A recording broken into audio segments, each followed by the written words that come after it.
Hello student, myself Digan Sakhiwala, I am your science sir.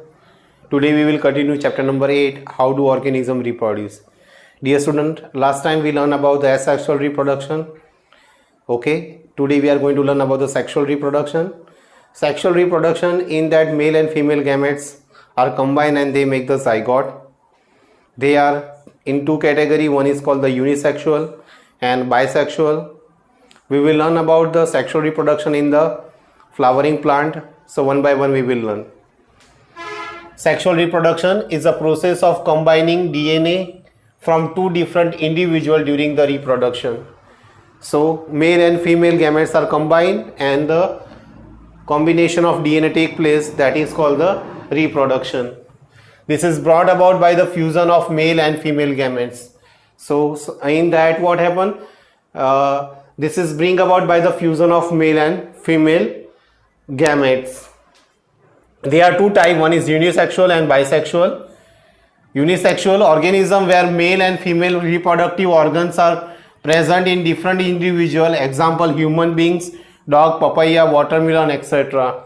So the reproductive organs are present in two different individual, okay, they are called the unisexual, and in that the examples are what? Human, dog, papaya, watermelon, and etc.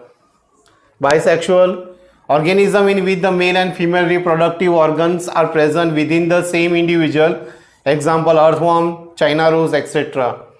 So bisexual organism, or in that what happened, the both reproductive organ are present in the same organism, okay, example we can say that earthworm, China rose, etc. Fertilization, the process of union of male and female gametes to form the zygote is called the fertilization. It can be a two type. So the process of union of male and female gametes to form the zygote is called the fertilization, and it is of two type. First is external fertilization and second is internal fertilization. External fertilization, when fertilization occur outside the body, example in fishes and frog, gametes released in the water. So in the external fertilization what happen, when fertilization occur outside the body, okay, example in fishes and frog, gametes released in the water, okay, gametes are released in the water, so that is called the external fertilization. Internal fertilization means what? Inside of the female body the fertilization occur. Internal fertilization, process of fertilization take place inside the body of the female, example birds, reptiles, and humans. So internal fertilization, in that what happen? Fertilization occur inside of the female, example birds, reptile, and human. Copulation or mating, the process by which the male gametes are transported from the testes into the body of the female with the help of copulatory organ or accessory organ, that is called the copulation. So copulation means mating, and in this process what happen? Male gametes are transported from the testes into the body of female with the help of copulatory organs, or we can say that penis or accessory organs. Advantages of sexual reproduction: promotes the diversity of the characteristic in the offspring because it results from the fusion of two different of gametes. So here we can say that promote the diversity of the characteristic in the offspring, okay, because two gametes are meet of male and female, so exchange of DNA take place, so we find so much variation in that. Even we can say that so many characteristics are improved. Sexual reproduction leads to variation which are useful for the ensuring the survival of species. So sexual reproduction leads to the variation, okay, which are useful for the ensuring the survival of the species. Dear student, we are going to learn about the sexual reproduction in the flowering plants. In the different part are there. Flowering plant, in that we can say that stamen is present, carpel is present, okay. So we will learn one by one. Sexual reproduction in the flowering plant. Flower are the reproductive organs of the plant. So flower is the reproductive organ of the plant. In the different part is present. Main organs are sepals, petals, stamen, and carpels. Stamen and carpel are the reproductive part, okay. So two part are important, stamen and the carpel, okay. Stamen, male reproductive part, it produces the pollen grain. Stamen, on that anther is produced and anther produce the pollen grain. Okay, and it is a male reproductive part of the plant.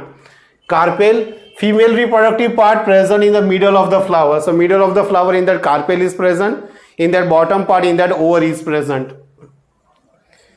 It consists of three parts. The swollen bottom part is called ovary, middle elongated part is called style, and the terminal part, which may be a stick, is stigma. Maybe it is sticky, is a stigma. Okay, so we can say that bottom part is ovary, middle elongated part is called style, and terminal part, which is maybe sticky, is called the stigma.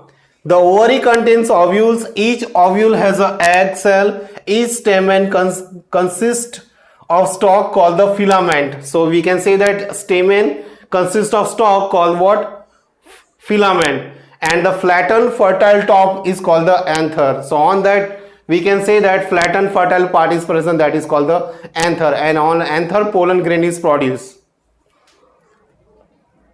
The anther produces the pollen grain. The pollen grain produce male gametes which fuse with the egg cell or female gamete present in the ovule. So this pollen grain, by the air, water or wind, what happens? It enter.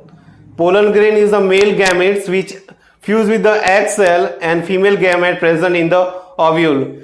This fusion of the germ cell or fertilization forms zygote which grow into the new plant. And because of this fusion of the germ cell or the fertilization form, zygote is formed which grow into the new plant.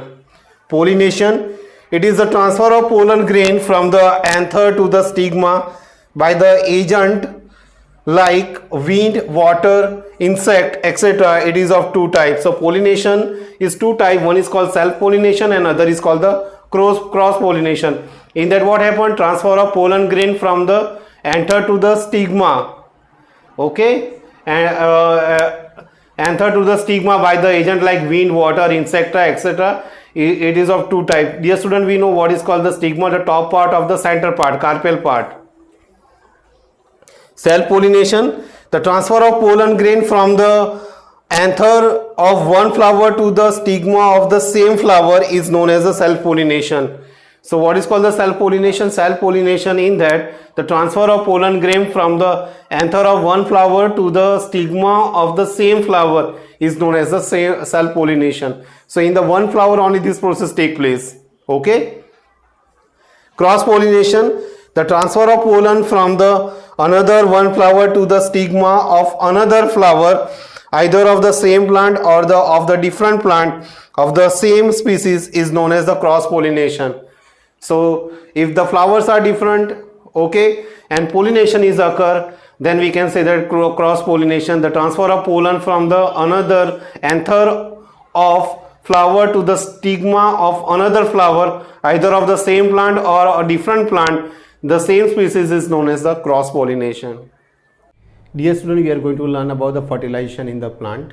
Okay, so how it take place, that we will learn.